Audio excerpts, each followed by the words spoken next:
Speaker, I have something to tell you. Madam Speaker, in my capacity as the Shadow Minister for Internal Affairs, I went to the committee with a request to make a presentation. Madam Speaker, I happened to arrive before the Attorney General. The chairman of the day, Honorable Baka, requested me to wait for the Attorney General to present so that I could also be given time. After the Attorney General had made his presentation of amendments, Honorable Baka ruled that I will make my presentation while at Munyonyo. When we reached Munyonyo, Madam Speaker, Honorable Kajenje ruled that my request had been overtaken by events. Madam Speaker, I chose to write a minority report because the issues I was going to raise had not been raised by anybody else. So I wrote a minority report, Madam Speaker. Madam Speaker, you are now ruling that there is no time. Madam Speaker, as a member of the committee, I'm not supposed to debate. Madam Speaker, there was a memorandum that came from Buganda Kingdom. Madam Speaker, when we reached Munyonyo, the memorandum went missing. Madam Speaker, you have said your stories now. They have told you here. Let me tell the Speaker. Madam Speaker. Honourable members, they give Betty time.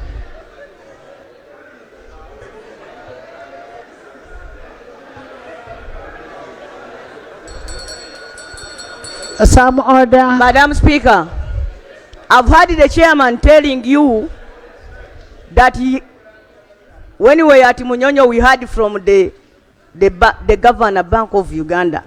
And you know, Madam Speaker, I was so surprised because while the rest of us were in Munyonyo, we were never informed that even the Governor of Bank of Uganda had gotten back to us.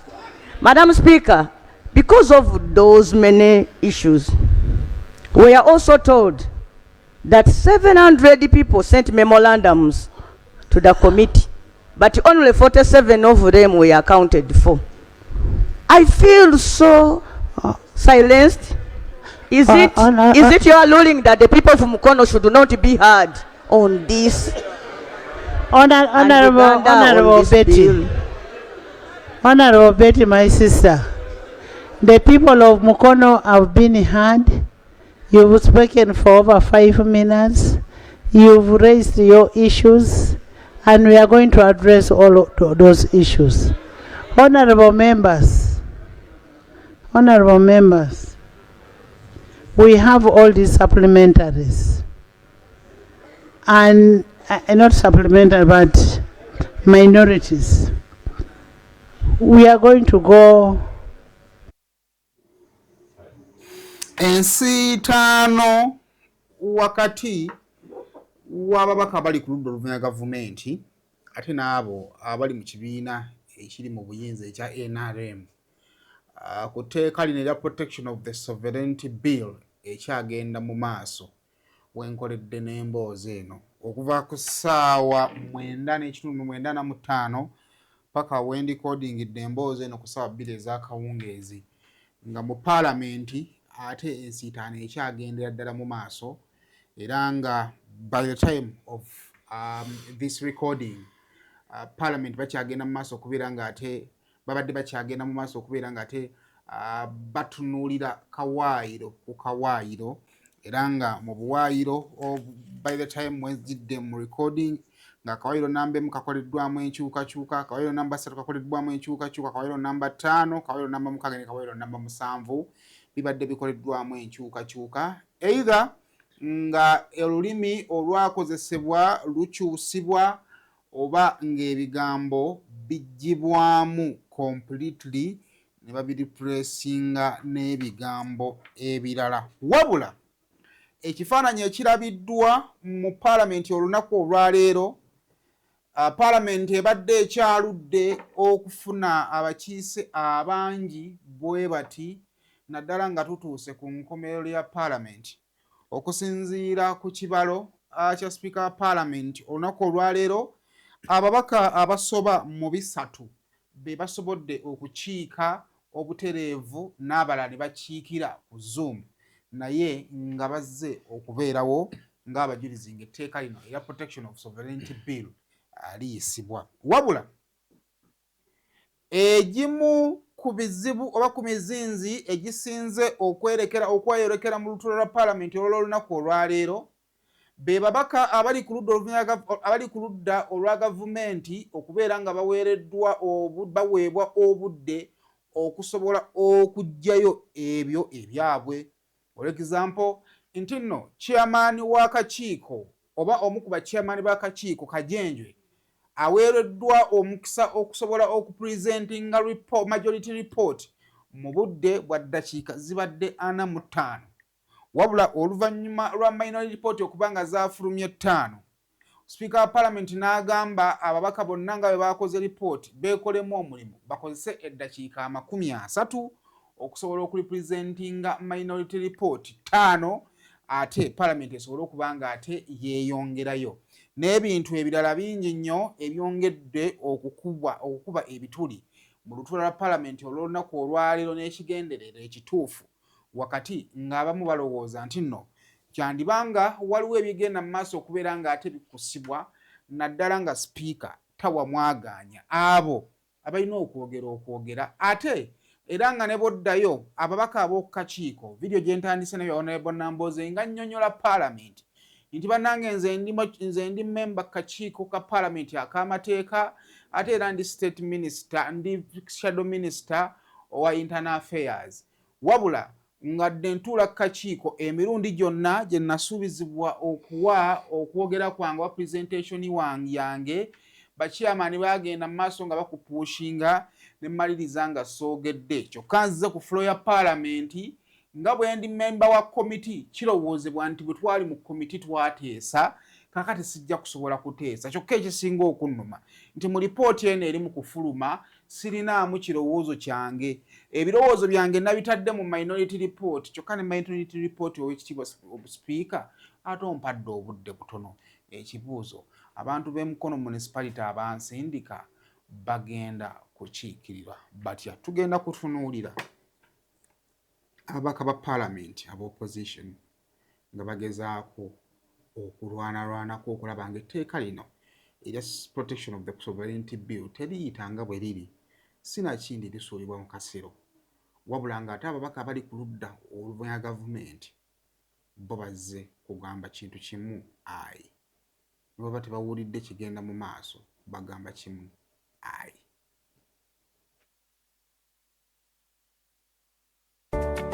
Musuubuzi munnange nawe walina ekirooto ky'okusuubulako e Dubai nenessanyu okukwanjulira banno ba Clarion Integrated Logistics Solutions abeesigika era abeesimbu mu kutambuza ebyamaguzi by'okuva e Dubai paka e Kampala e Uganda nga biyita ku mazzi oba Senyonyi ku bbeeyi ejja mu nsawo yo. Twesige ku Clarion tukuyambeko okutuuka wotosobola kutuuka mu bwangu nga kagayise ku mazzi atwala ennaku 18 zokka ate eyakago atwala ennaku 3 zokka okutuukako ku woofiisi yo. Tusangibwa ku Diamond Trust Building omwaliiro gw'okuna akasenge 411 kati osobola okukola oda y'obutereevu ng'oyogerako ne Nankabirwa Siteera ku +271 582 58 79 oba ku WhatsApp ku +256 756 846 772 oba jangu butereevu ku ofiisi zaffe ezisangibwa ku Hamri Port Edeira mu Dubai ku gate namba 8. Clarion lukusaabaza ebyamaguzi byo mu bwesimbu okuva e Dubai paka e Kampala e Uganda mu nnaku 18 zokka.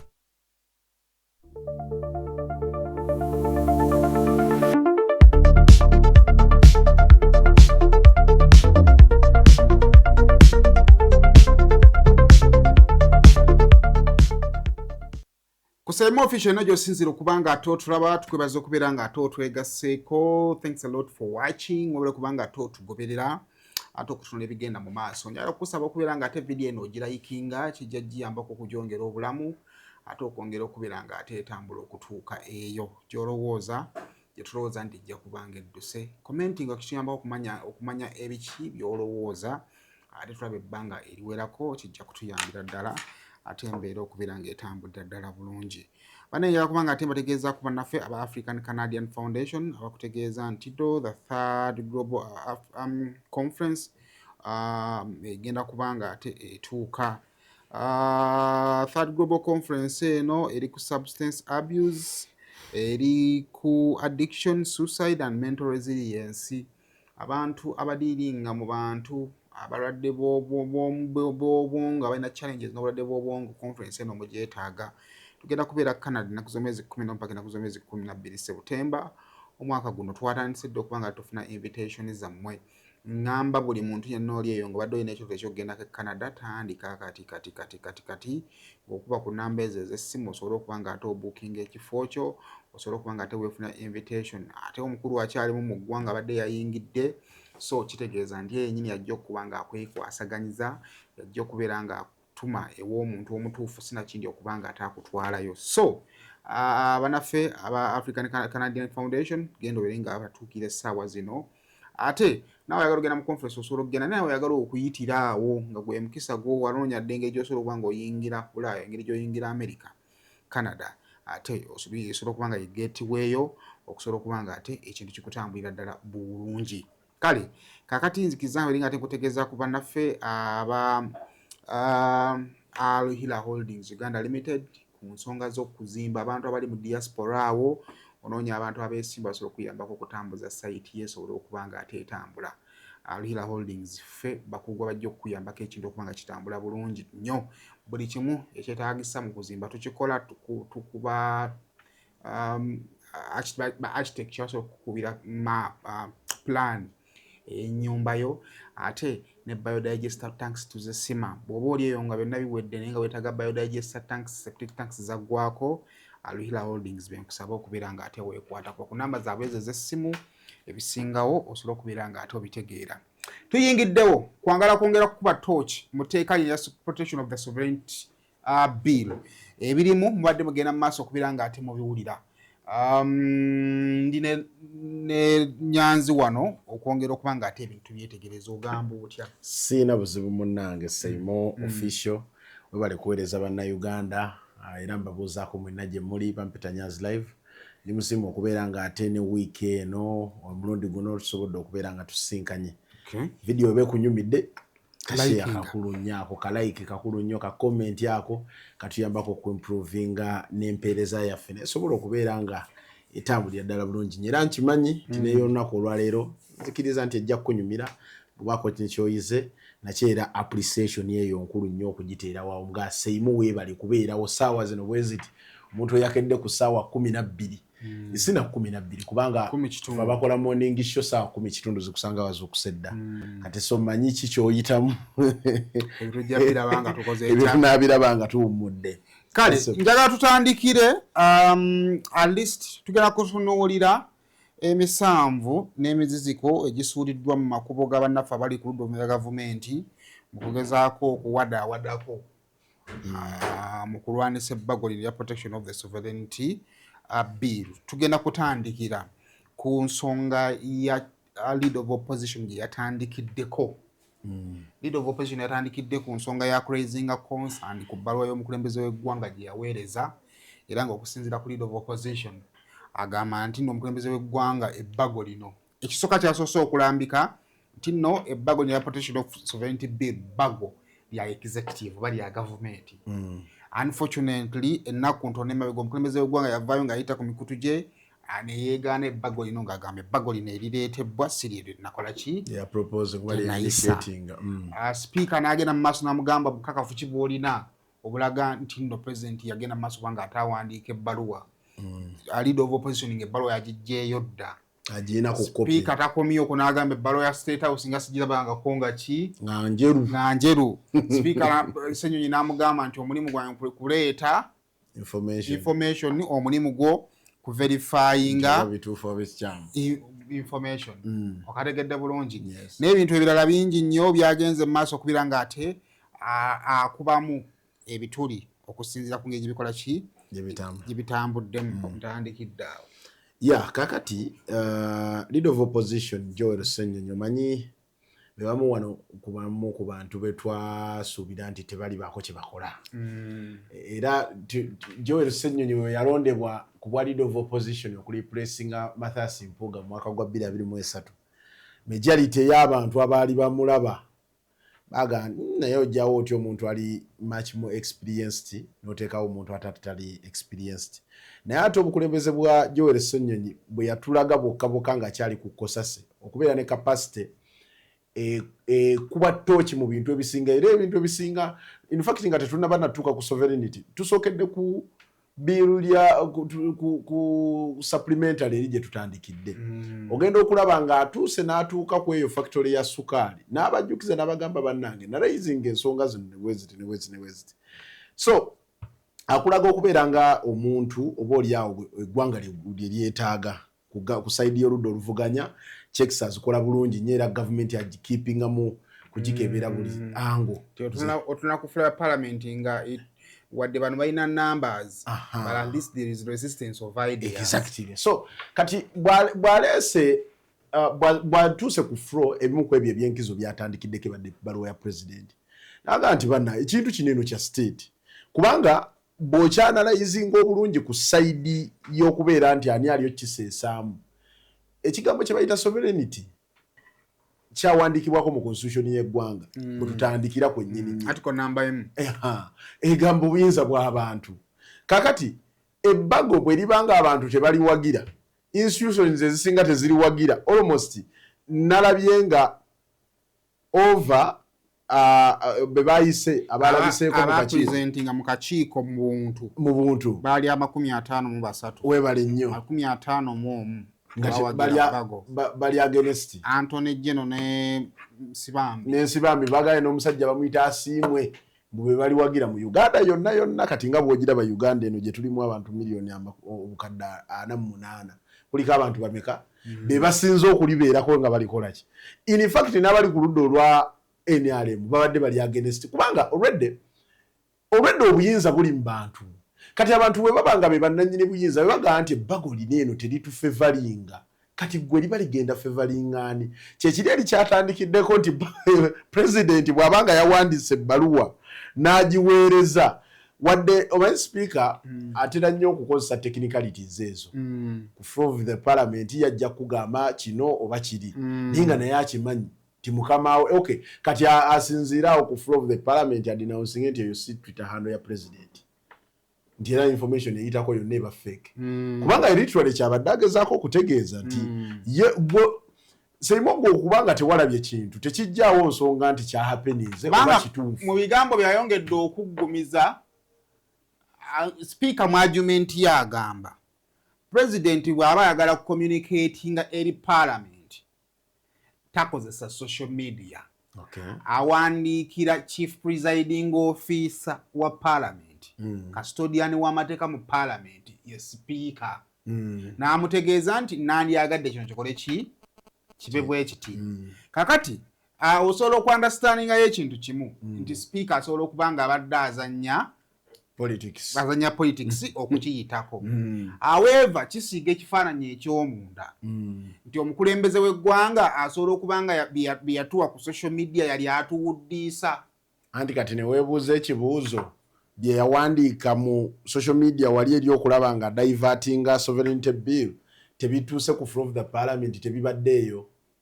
kubanga biri ebintu bibiri waliyo okubeera nga ogambye nti ekyalabikira ku social media gwe tokimanyiko nga speaker naye nga ate kyemuli odibatingako za amendment ezo z'oli owulira kati neweebuuza za amendment zijja zitya mu play ng'ate gweyogerako nti wadde communication President Museveni yagikola social media era netugiraba Thursday last week oshegera twagiraba communication yagikola ng'ayogera ku ki ng'ayogera ku sovereignty bill era ebimu ku ebyo ebyayogerwa bye yawandiikako na wano bibaddewo ekitegeeza justice speaker yagadde kuzanya double standard naye nga naye amazima agakola ki kubanga waliwo n'ensonga era ey'okubiri kweyo kuzimu ku concern ezirweyizinze ze nnongoosereze nnyingi ezaasukka ezaakolebwa Anthony Jeno ano ne jene yakola ennongoosereza 18 yes oba ontegeera ndowooza mu almost wa clauses ziringa mmeka yakolamu ennongoosereza 18 ng'okusinziira ku leader of opposition agamba nti awo oli balifuuse bago ddala pya era ng'ebbago eryo epya kitegeeza nti ennongoosereza nnyingi bwe zisukka mu bbago withdraw the bill then table it again lisobole okuba nga ate lisomebwa ku reading ekola ki esooka ekyo nakyo speaker wa parliament kimulemye okukiwaako ansa entuufu nti bwebanga ddala etteeka ligamba nti ebbago erikolebwamu ennongoosereza ne zisukka obungi liddemu withdrawing liddemu litabulingire then lwaki tukyaddamu okola ki lwaki tugenda mu maaso nalyo lino lwaki olipushinga ku second good otegera bulungi ng'olidde limaze okubaako amateeka ge libiitinga kakati seimo tukkirize tugaane speaker abadde mu bwangu oba balina gye baamutumye ng'abadde alina gy'ayagala asooka amala okumaliriza bino agenda akole ki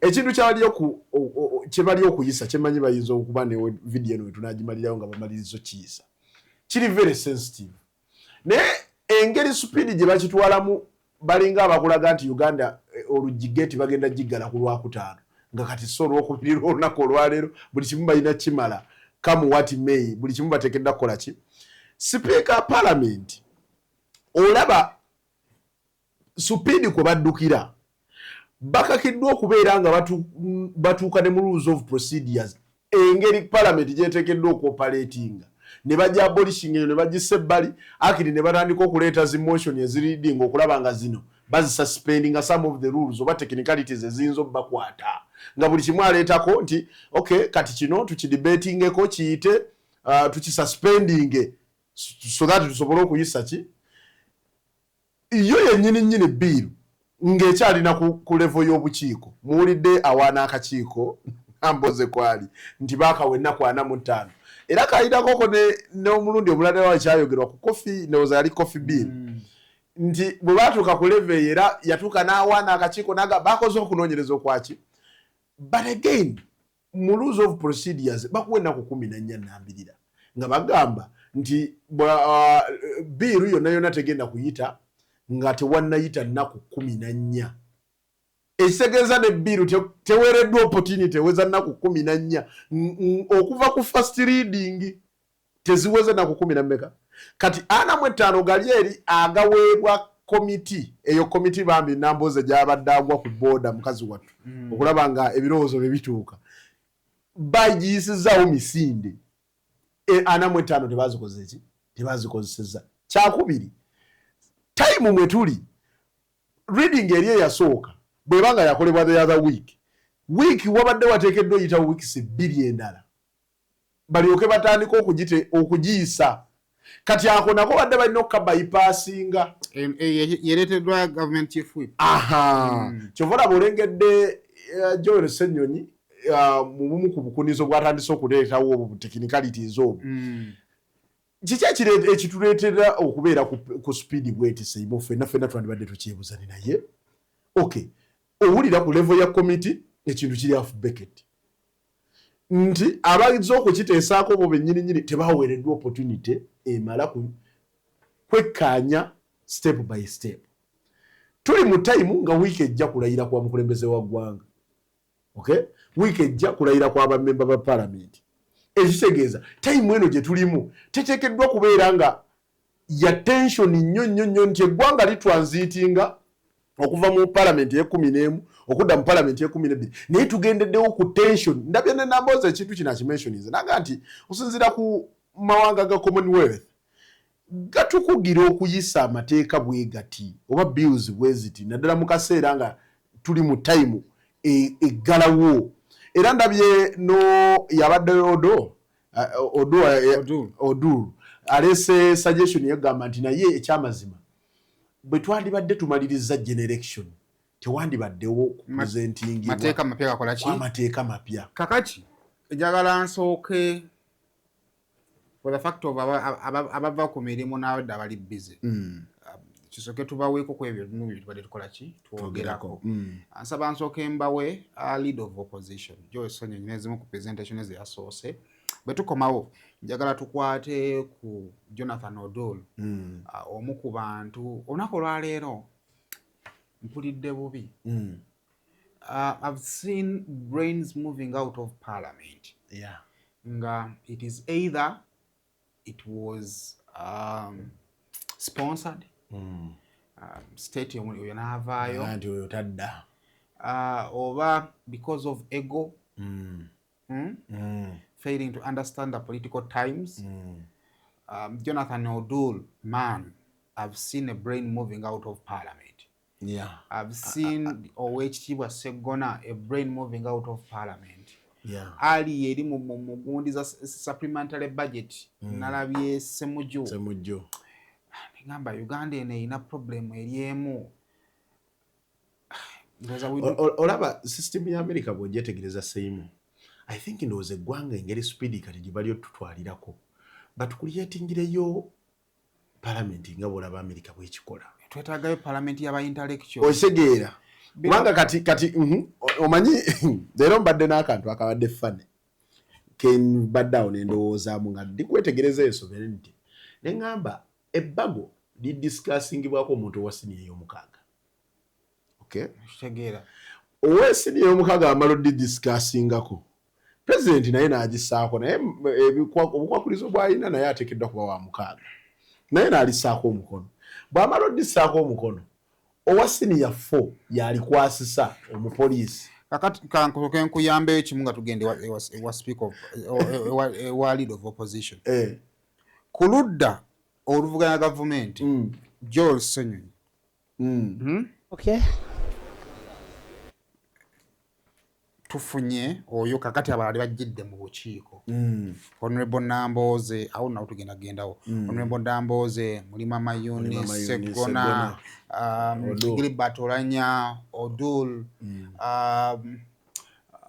what is the name of that guy? Doctor something. Mulabyeko awo ono abadde interjecting ennyo tayi erya bbulu. Kakati abate they had an assignment assigned to them that they had to talk. Kakati abogezezzaako nga boogera abadde guy with this is it Ekanya abadde Ekanya gwendabyeko ng'akola ki ayogera tetuweza babaka 10 kati ate opposition they have tried kubanga mu NRM it is Ejje Attorney General, it is Amson Obua yazze kuyisa gundi eri then wakakiiko data minister yes minister David Muhoozi ndabeko ku Chris Balio munsi kati leta ne bachairman b'obukiiko era nabo lijja kuba a group of like 10 abala what they only do I kyasobola okukola ki okukola etteeka lino lyandibadde nga buli atudde alina ekyokwogera abala ebyokwogera balina tebasobola kubyexpressinga okategedde kale soko tuwe ku Senyonyi katono.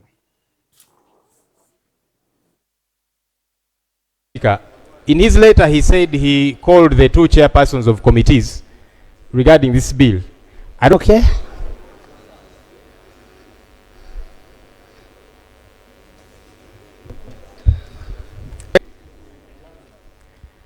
Madam Speaker, the bill you have invited this House to consider is a government bill. I saw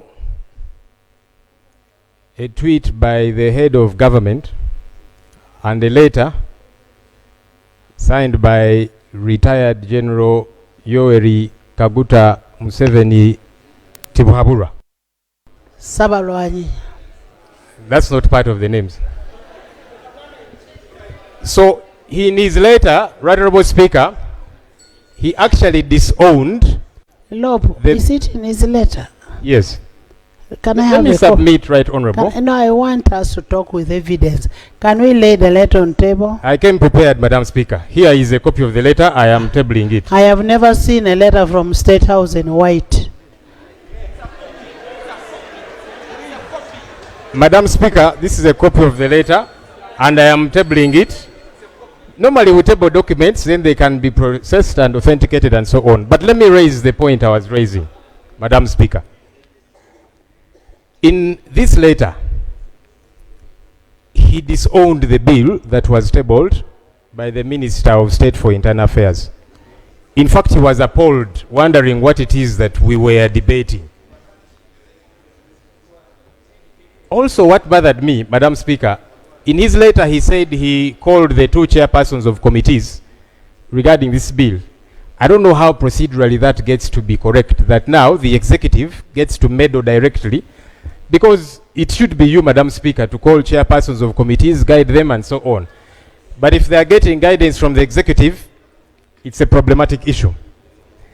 Madam Speaker, the Attorney General and the Minister of State for Internal Affairs went back to the Joint Committee and they made amendments to majority of the clauses in the bill.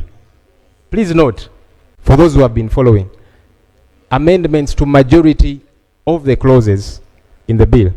For all intents and purposes, Madam Speaker and colleagues, this was now a new bill. For all intents and purposes. And by the way, there is precedents that have been set by this House, even in the previous Parliament, where... Honourable members, I want you to listen to Lope. Lope is saying after... Let me actually say what I am saying. I'm glad you are protecting me from some noisy colleagues. This becomes a new bill. What I would only ask, did the new bill change the objective of the old bill? You continue. Madam Speaker, and I'm glad you're asking that question, because the entire foundation of the bill was torn apart, and no wonder the initiator... There's a procedure. But I rose procedurally, Madam Speaker. No, I gave procedure cannot counter procedure. No, I gave you space to speak. But I raised... Is a yes and order. An order cannot... Ebaza okutuwagira naddala mu package yaffe eya go back to school mutuwagidde naye abantu ne bagamba ati nedda bannange lwaki ate ffe abantu abakulu mutwerabidde munange ne tugamba nedda ffe aba Rosemary Beddings tetuyinza kuva mu bantu baffe ne tubaleetera package y'abantu abakulu okugira omufaliso omunene bwaguugwa nga bw'ogulaba guno 4 ku 6 oba 5 ku 6 ayagala package ya 4 ku 6 tugenda kugikuwera ku mitwalo 33 ayagala package ya 5 ku 6 tugenda kugikuwera ku mitwalo 38 kuno nga kugirako duve bwaguuga omuli piro cases 2 ne kugirako atera ne suuka ne tukuwerako pair ya fiber nga bw'ogiraba fiber pillows ne tukuwerako akatimba akafo stand ne tukuwerako essuuka kogendo tandikira munange fe tugamba jangu ku Rosemary Beddings ebirungi tubina ate nga sibyo bino byokka ebintu bye tulina eno package tugireetedde bantu bakulu mitwalo 33 aba 4x6 ate omufaliso ogutavaako lugoye nga bw'ogulaba mitwalo 38 aba 5x6 omufaliso ogutavaako lugoye ate omulungi ogwa rose form tukubireko ku namba z'essimu eziri awo oba mutu whatsappingeko tugenda kubanga ebisingawo tubibabuulira. An order. An order cannot... Honorable, you've been around for some time. You know that procedure takes precedence. You're going to mislead the new MPs who are coming in the 12th Parliament. They need to know and learn from people. Let me proceed in earnest. Kale, leader of opposition gagezaako okugira. Kakati, I have a concern. The order cannot... Ababaka. Naddala bali ku ludda ya government. Tebakiriziganya ne minority report ya Foxode ya Kajenjwe n'abalala. Ntegedde bulungi. Ne basaba bagende bakole minority report. Ate n'abagenda mu minority report ate ne beeyawula. Ne bakola report mmeka? 5. Atulaba. Sometimes oyagala okukuba ebituli olumu mu proceedings za Right Honorable Anita Amongo. Naye majority report erina report yemu abatutte 45 minutes. Bw'ogenda mu presentation, Honorable Seggona presenting it for over 30 minutes or 25 around there. Yes. Jonathan Odul ya presenting it for over 30 minutes. However, actually one of Gunizang nalabye when I am presenting a report ya majority. tiyabaddeko na interruption. Yeah. Ojja kusanganga yes Jonathan Oduli ya presenting the for 30 minutes no jasanganga almost 10 minutes whether zigenda mu interjection point of order ngazanga or point of order naye nga ate bo baba desina bakola ki na my point of concern is honorable Namboze ndozanga lomne muri mama yoni bakoze program report yabo honorable Segona yatusene ku extent yakola reporting nga yayagiko ye kabwongo bwe completely yika agisayiningako Segona MP Busiro East. Oduru alina report ye. Gilbert Olanya alina report ye. Kakati olina akubuuza already muri numbers down. Temusobola kutuula ne mukkiriziganya ebirowoozo byammwe mubiteeke mu report ki? Emu. Kakati nga letunajja kufula ya parliament wede muganya okukkiriziganya mu kakiiko eri nga bakama bammwe babuvaluulinze nga Honorable Namboze bwatutegeezezza. Ebimu ku Jonathan Odulu yatunyonnyodde nti baatukane ku extent ebuukira baatuuka nga baagala okwaba ennongoosereza.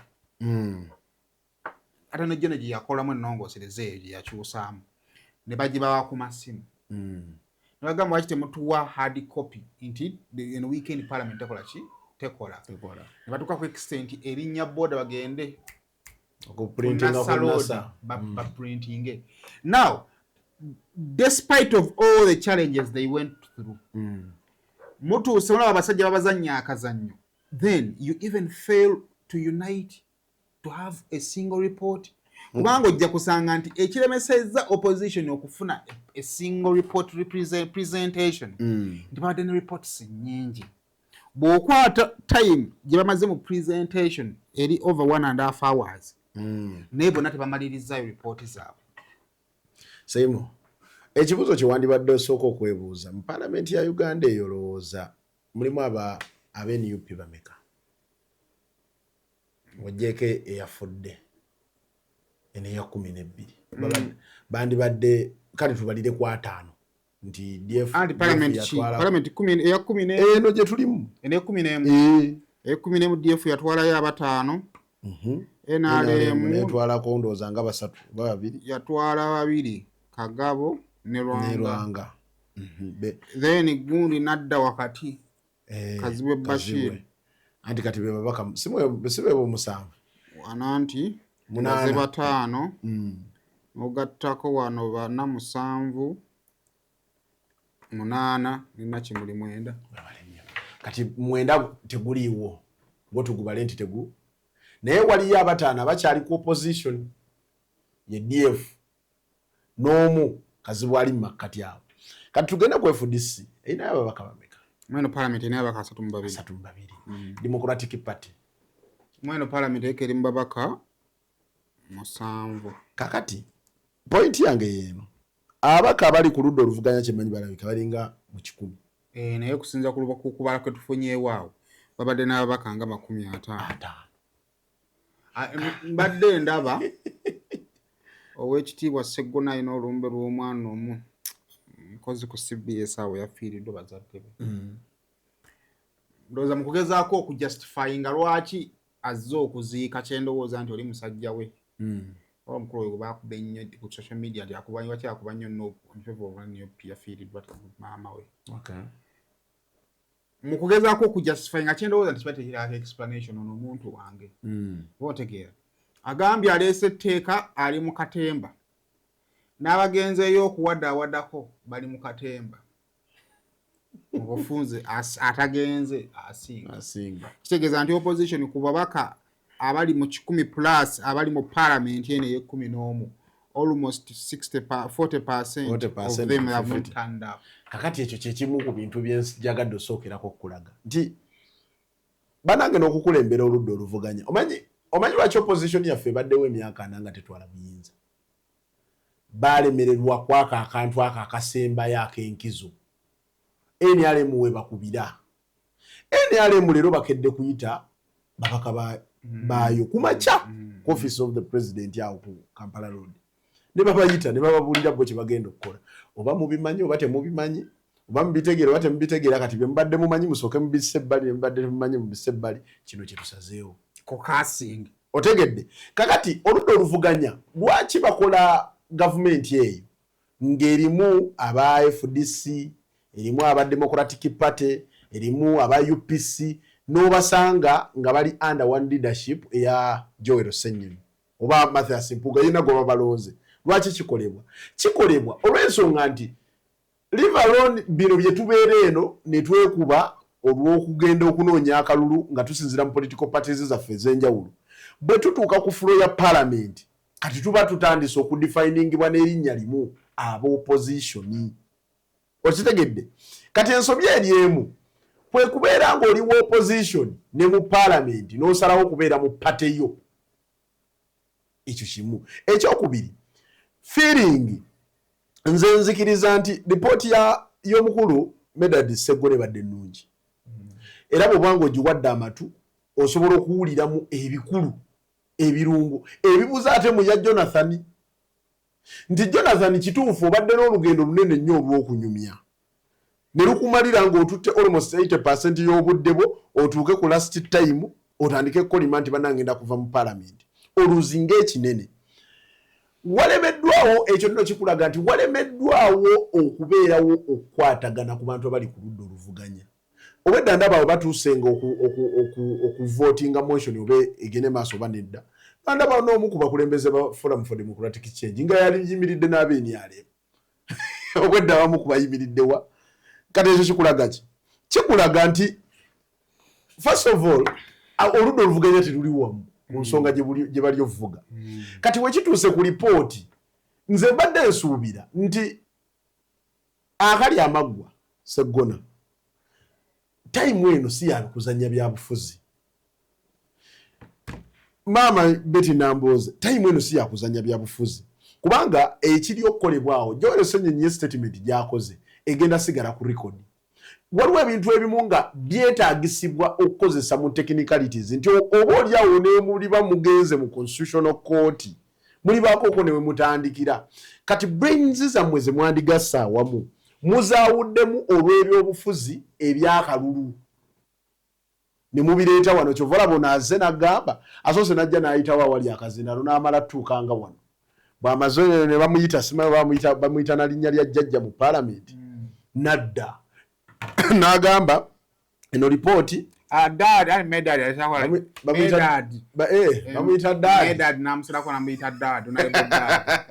kakati atuuse wali eri ekimu ku bigambo byasookeddeko okwogera akulaze nti one yetaze kukola lipooti ng'abali ku minority report abalala nti ye tebamugatta mu mulengo so he wanted to shine alone as an individual maybe for personal interests kwa kati awo bwe tubadde awo akazannyo k'okulaga obwongo naddala mu kaseera nga kano kakulu kubanga tomanya muntu lugendo lwalikwata nakikyaza okwogera decision ki gye kisobola okuinfluencinga somewhere omuntu asobola okujja kati mulimu abantu ng'abo twakula n'abaana nga musobola okubeera n'ebirowoozo ebyawamu naye ye n'ayagala okubipresentinga nga ebibye abo nabo baaliyo nga omuntu alina selfish interests kati wano bwe tubadde ab'oludda oluvuganya ntuuse okulaba Joel Senyonyi ng'abakubira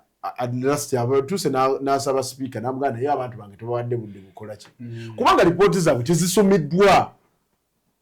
Ninamu ekirowoozo kyange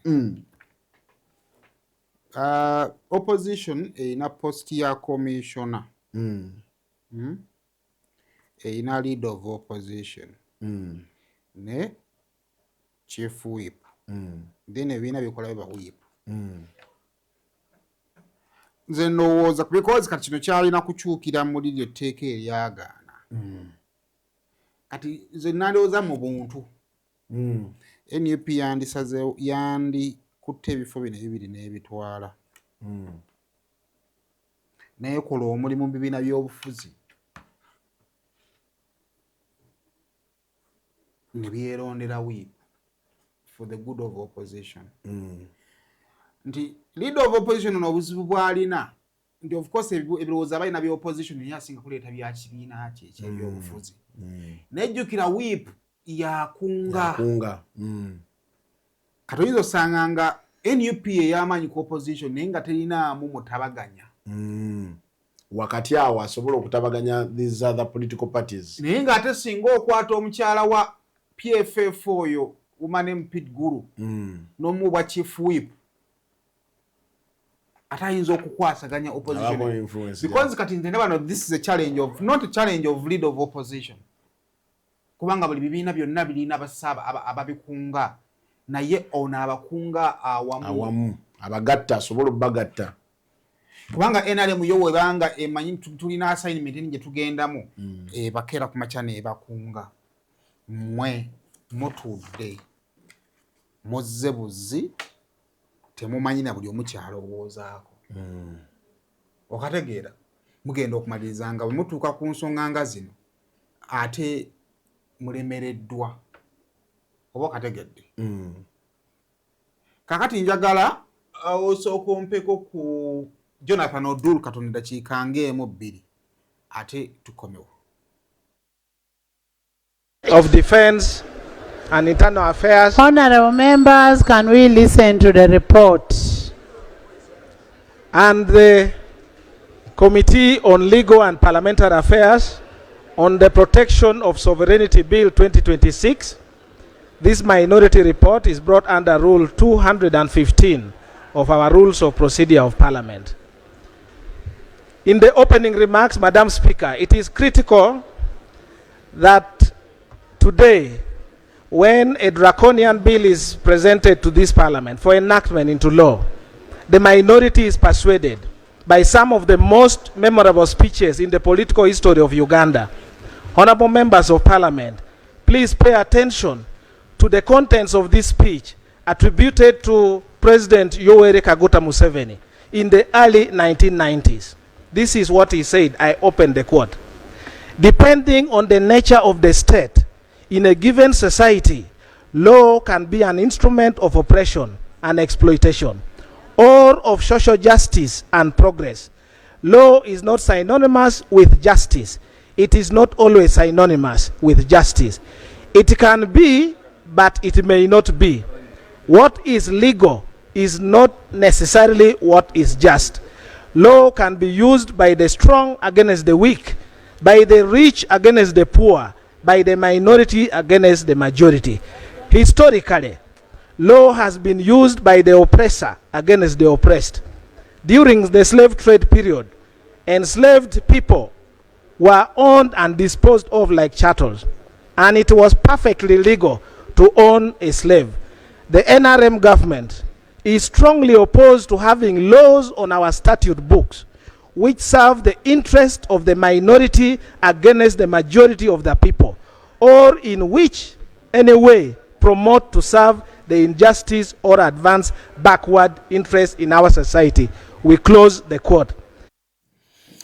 Kale oyo ye Jonathan Odul abibadde bingi nnyo ebibaddewo mu process yeteeka ino okuyita kuveera emisana gye byatandikidde security eggulugulu neefaanaganako bwe bityo but finally nga bamaze okubeera nga ate ba amending clauses okujjamu n'okulekamu protection of the sovereignty bill mwaka 2025 emaze okuba ng'eyisibwa kitegeeza nti liba ligenda kufuuka bbago singa omukulembeze w'eggwanga anaaba ataddeko omukono era kirowoozebwa nti bw'anaamala okulayira byemu ku ebyo bintu ejja okusookerako okussaako omukono naawe mu ddakiika zaffe ezisigaddeyo byonna tubyogedde awantu awataakwatiddwako era ne mu bbago wano mbadde ndaba ebbago clause 3 ndowooza 5 ne 6 zibadde ziraga operation n'ebibiina by'obufuzi na biki byonna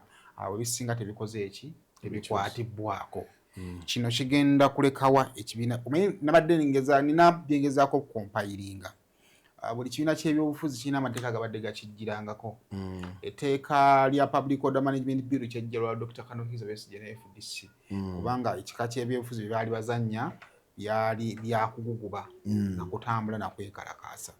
Protection of the sovereignty bill oba oyagala batayagala lyakyagulanyirwa nsonga nti ekika ky'ebyobufuzi bye kugenda bweru nakulabisa ekyayita okutula emirandira abakola ki ababeezaawo gavumenti. Now etteeka lino singa liyisibwa liseekebwako omukono lifuuka etteeka kigenda kulekawa ebyobufuzi bya Robert Kyagulanyi Ssentamu n'ekibiina kya National Unity Platform? Well, Seimo Kyagulanyi alina enjogera gy'atera okukozesa gye mmaze ebbanga nga mulaba akozesa, ndowooza ate yagijja nayo ku maama we ngaga nti Katonda tasobola kutikka buvunaanyizibwa bw'atasobola bw'atamanyi nti ojja mumalako nabo. Katonda tasobola kuwa tasiki gy'amanyi nti eno bannange gye muwadde tajja mumalako nayo. Emiziziko gisobola okuleetebwa era gisobola okujja mu kkubo lya Kyagulanyi egiwera. Era waliwo enjogera esingira ddala okubeera enkulu ennyo wano mu Buganda egamba nti obudde nga bunaatera okukya buziba nnyo era ne bukwata nnyo, nolowooza nti n'options zonna zikoze ki ziweddeyo. Ekyokubiri, President Museveni simulaba ng'omuntu ali okunoonya okukuuma gavumenti ye, wabula mulaba ng'omuntu ali oteekerateekera ddako. Is no longer protecting his government. Gana amateeka agamu ge tuli olaba siga government siga regime ya President Museveni ga regime eddako. Lwaki nti technically ebirimu ku birowoozo ebiri okuleetebwa kati saa zino mu Uganda babireetera tiimu egenda okujja okukwata omunagiro okuva ku bukulembeze bwa President Museveni. Ekyo kitegeeza yenna gwe bali okuleeta oba okuteekateeka mu layini engeri gy'agenda okujja egenda kubeera nga teri transparent. Naye ng'olwedde baategawo dda ebbago eri kugira zenigi ozi zino za kina Amnesty International ezimukolako lipooti ziki ezijja okumulingiriza kati bye biri okukolebwa essaawa zino. Robert Kyagulanyi Ssentamu watuuse tukkirize tugaane nti ebyobufuzi bye bibadde bikuze nnyo era bikuze nti ali ku level ffenna twali tumusuubira kabeere President Museveni. Ne President Museveni teyasuubira nti Kyagulanyi alikula kutuuka awo waali. Influence gy'afunye okwetoolola ensi yonna. Essaawa zino bwe kiba nga sovereignty bill eyitidde mu kaseera nga Amnesty International ekukozeeko lipooti, kubanga gwe giyisizza yes naye last week ku Thursday Amnesty International yafulumya lipooti ku byezudde ku Uganda. Kyagulanyi bw'abanga byabadde advocatinga for nga byekuusa ku ebyo byennyini ebiri mu eri lipooti gwe n'oyisa sovereignty essaawa zino ekulaga nti gwe tageti yo, kubanga tukkirize tugaane nti ebyobufuzi byonna bye tuli okuzannya. Nagambako ko olunaku lumu we twali waneeno nti President Museveni we yamala okukapitalinga eggwanga lino mu mikono gye, loophole ebaddeemu nti threat to his government kwe kugenda kwa Kyagulanyi bweru w'eggwanga nti wabeerayo ba political figures abasobola okuinfluencinga policies ne bamukuba mu technicalities. Kati naye ali kuzibiikiriza bituli ebyo ebisobola okukwata, kubanga essaawa zino tukkirize tugaane President Museveni eno sovereignty bill gyaleese wadde kituufu yes bagireese ku lwa Kyagulanyi nene Kyagulanyi sisobola kukkiriza nti musiru nnyo titasobola kubeera nga alina way out. What could be the way out? Because the way out bago maze okuyisibwa. The way out are the conditions ezigenda okuva mu bali eri booli okwesalako.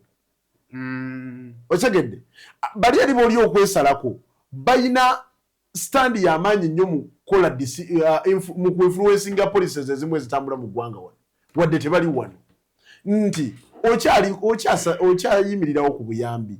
Bajeti ya Uganda ya $1 trillion naye ku zo ffe twasoboddeko obaana mu nnya tuli ku 44 tuli kwana mu nnya. Otegeera okyalirayinga ku buyambi. So kiringa nga gamba nti tonnaba kuyiga kwetengerera togamba bannaye temunkwatirira nga ntambula. Kati yeffe ye level kwe tuli.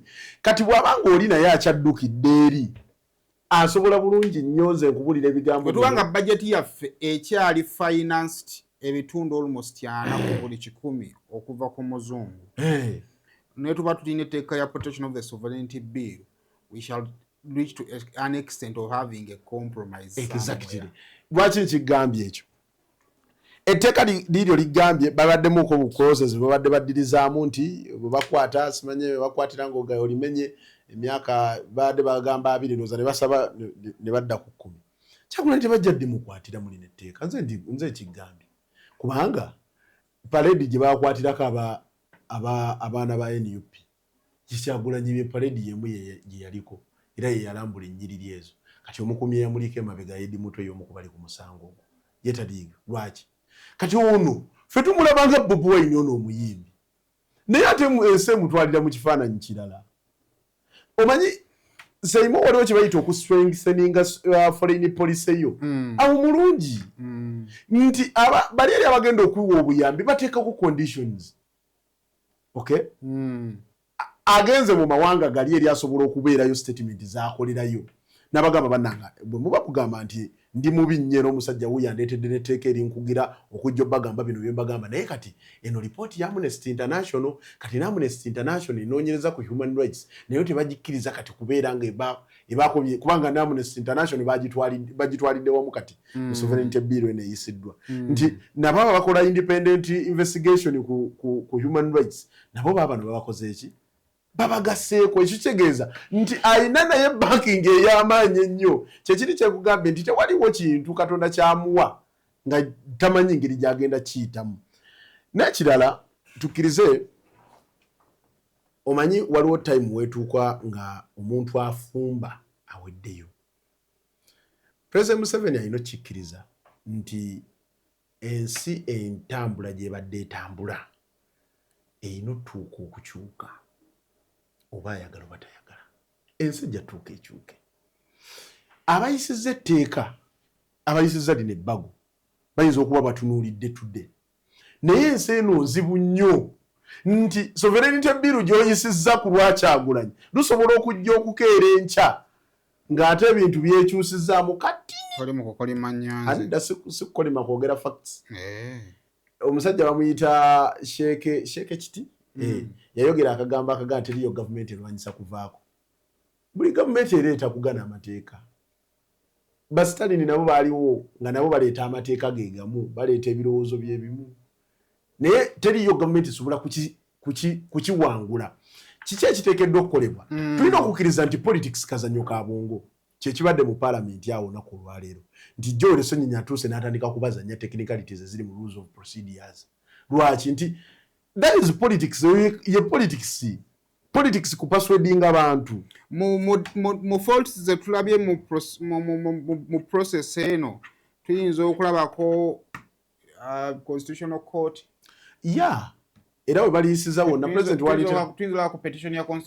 waliterako omukono bagenda ddibakira mu constitutional court terinatuuka kutandika kuoperatinga wano Uganda ekirala olinamu ekirowoozo nti waliwo ab'opposition abagamba nti tteeka wadde liyinza okuba nga lizze nga bbi naye litugirawo Kyagulanyi bye batunaabirabo oluvannyuma ate tebacontrollinga destiny kubanga si be baamuleeta kati tulina kwebuuza ku yamuleeta ng'agenda mukomya ku sovereignty ye yamuleeta tamanyi nti ajja sisinkana ebyo kubanga Kyagulanyi si ffe twamuleeta abali ku opposition be baamuleeta babo babatasikinga bazimbeyo omulala akyabalemye okukola nabo bennyini baabula abamu nabalabye ku faamu kakati abantu bali ku level bwetyo ebyo ebirowoozo ate byakijega nnyo bwe obuzi bwa Uganda nti Uganda tulinamu mentalite y'obutaagaliza nti oyagala gwe ku stage obeereko bwomu stage zijja bbeerako abantu ab'enjawulo ffe we twakulira ng'alina Pamaward ye Kafeero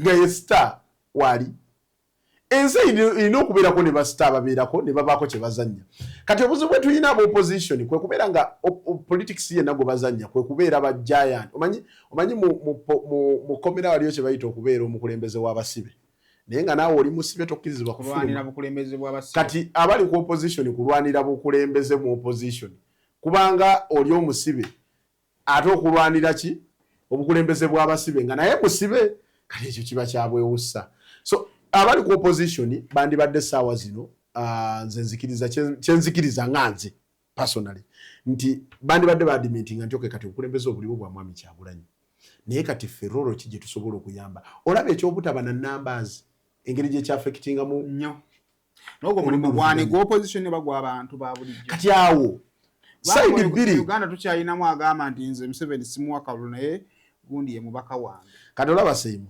side bbiri tuziina. Waliwo kati NUP sisobola kugamba nti mu bbanga lyebaddewo ebadde ne capacity esobola okutuuka ku structure linga FDC kwe yali. Andi olajja kugamba FDC ekikigiruma paka nakati okugwa kwayo kasese NUP. Anti kakati ne webuuza nti NUP inayo babaka bameka. Anti okugwa mu olaba Seimu kwa kuli kwa mirundi eri. Seimu nze kyanzikiriza kye kino. FDC balina ebirowoozo nga bagamba nti tuleete bana abajja na nkumbi ba PFF Katonga tuleete candidate omu ku bwa president. Naye nga obalaba balinga balina conflict of interest nga ne interest yaabwe gye bayinamu balaga nti Mugisha muntu ba mu fronting. Njano tumalirize. Tumaliriza. Singa batuuka kukukkaanya nti okay mwana Kyagulanyi gwali kama sannyalaze tugenda backinga gwe nga boluddo oluvuganya. Mu regions nti bannange region yejini kubanga tekikola makulu. NUP nesimba omuntu wano. FDC nemuleeta, PFF nemuleeta. Kyagwawe kasese.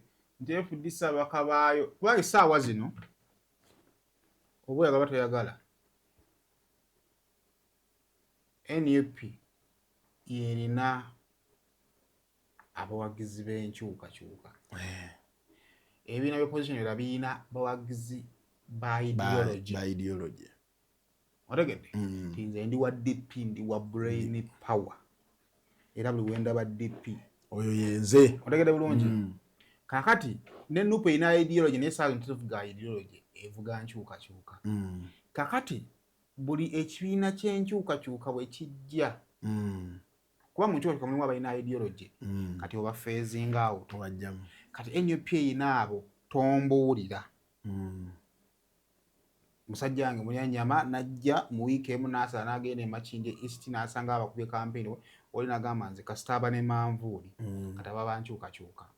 Kakati ojja kwesanga ng'ekasese mulina ab'enkyukakyuka wakati kasese badde nga yankyukakyuka ebbanga lyonna emitwalo ebiri. Kakati FDC neesigazaako aba ideology 8.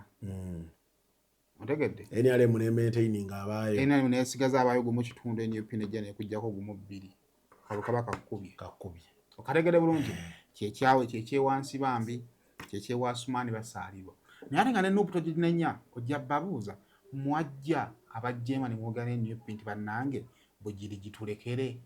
Anti kati olaba Seimu NUP kye yakola mu 2021 ne supporting some of the candidates abandi badde bayimirira nayo mu kaseera nga obuseera obumu bwe tubaddemu ate be bantu be bamu be bagenda ne batuuka ne bakyuka lumo osegeera bonna basi bane banjabo nyazi nja muzza twongera okubanga tukubaganya ebirowoozo protection of the sovereignty bill eyise tulinda mukulumezi ogamba kubanga atassaako omukono kakati ebirala n'ebirowoozo bikubaganya tujja birinda lunaku lwanca ate tubongera okubanga tubyogera musobo bulungi mweraba. Wenna ateekateeka okuzimba obanga sayiti yo yaziŋŋama totaatagana abakugu baabano Alihira Holdings Limited kikyokuddamu kyo tuzimba amayumba n'ebizimbe ebya buli kika kosta n'okkuba plan tusiba tiles okola plumbing work compound designing painting ne construction finishing omulala yenna ekyenjawulo mu byonna tuzimba kabuyonjo ez'ekika kya biodigester septic tank ng'eno tewunya tejjula ate ng'okuzimbibwa etwala ekifo kitono ddala ate ku ssente ezisoboka oli w'amaka ab'amasomero hotelo amasinzizo n'ebifo ebirala mwetaaga kabuyonjo ekika kino mutambule n'omulembe. Alihira Holdings Limited tukola ne land surveying oyagala kupunta ttaka lyo twesige tojja kwejjusa tusangibwa Kampala ku kizimbe kya Grand Imperial Mall ku Colville Street essimu 0701 766 992 oba ku 0702 04 543 oba ku 0789 224 230.